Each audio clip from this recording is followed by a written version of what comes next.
Autoline Daily is brought to you by Borg Warner, feel good about driving. Bridgestone, your journey, our passion.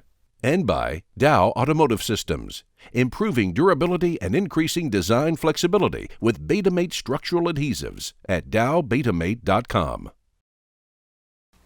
Hello and welcome to Autoline Daily, and now the news. Well, you knew it wasn't going to take very long. The first of the lawsuits against General Motors over this ignition switch defect have already been filed. Bloomberg reports that a class action lawsuit was filed in Texas, seeking to represent all owners of the 1.6 million cars involved in this recall. The plaintiffs say they want to recover between $6 billion and $10 billion because those cars will have lost value when their owners decide to sell them. That's the equivalent of giving $3,750 or all the way up to $6,250 to each owner. Well, here's my Autoline insight. They're not going to get that kind of money. Plaintiff attorneys always shoot for the moon when they file these kinds of class action lawsuits, partly to grab headlines and partly to entice other car owners to join the lawsuit.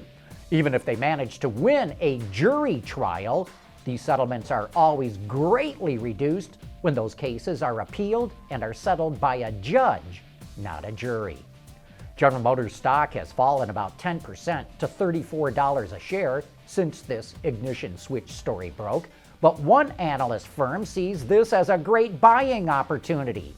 Heyman Capital Management forecasts that GM stock should be trading in the high 40s in the next year to a year and a half. That's up more than 40%. I hope they're right, but before you run out and buy GM, be careful. I've seen plenty of people get burned by rosy projections for automotive stocks.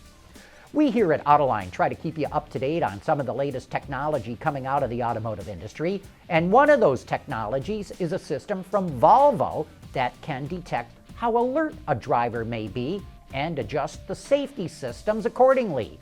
It works by mounting a sensor to the dashboard that can monitor how open the driver's eyes are, as well as his or her head position and angle. And that could then be relayed to the lane keep assist system or even the collision warning system. Volvo feels that this technology may be important for self-driving cars, and it's already installed it in several test vehicles.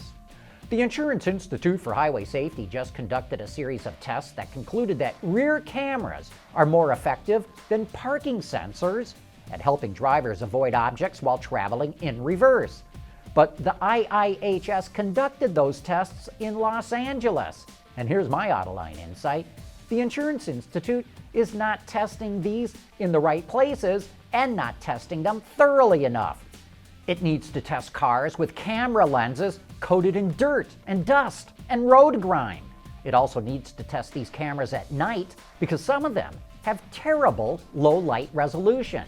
I don't understand why so many safety advocates are so gung-ho on backup cameras when I personally have experienced less than stellar performance from them. So here's a challenge to all you automotive engineers out there. We need something done to keep those camera lenses clean. Speaking of the Insurance Institute, coming up next, I'll look at what it takes to design a vehicle to meet that new crash test from the Institute, what they call small offset crashes. Dow Automotive Systems, driving solutions in automotive, commercial transportation, and aftermarket with innovative products like Betamate structural adhesives. Lighter, stronger, safer. dowbetamate.com. On Autoline After Hours last Thursday night, we had Chuck Thomas from Honda, along with a crash-tested Acura MDX in the studio with the front end all smashed up. Chuck is the chief engineer for safety structures at Honda, and in the following clip, he explains how they designed that vehicle to meet the new small offset crash test developed by the Insurance Institute for Highway Safety. So far, most other automakers have not designed their vehicles to meet this test. And you see this big orange thing coming out of the base of the A-pillar and the cowl of the vehicle, running down all the way to the bumper beam. That's right. So, And I've never seen anything like that on a car before. right, it's a little novel. It's actually something that came out of the original ACE work that we did, and this was the part we call the upper member. Traditionally, this part is very small because it would really only support the fender. But what we did is we extended it all the way down to the bumper beam to do two things effectively. One is it helps support the bumper beam because our bumper beam is extended in this type of design. And let's go back to that shot of the bumper beam. Of course, if you're looking at the screen, is at the very bottom of the screen. It's just looks like a big extrusion or stamping. That's the uncrunched one that we can see there on the side. And so usually the front members, or what's commonly called the shotguns, the bumper beam is only as wide as they are.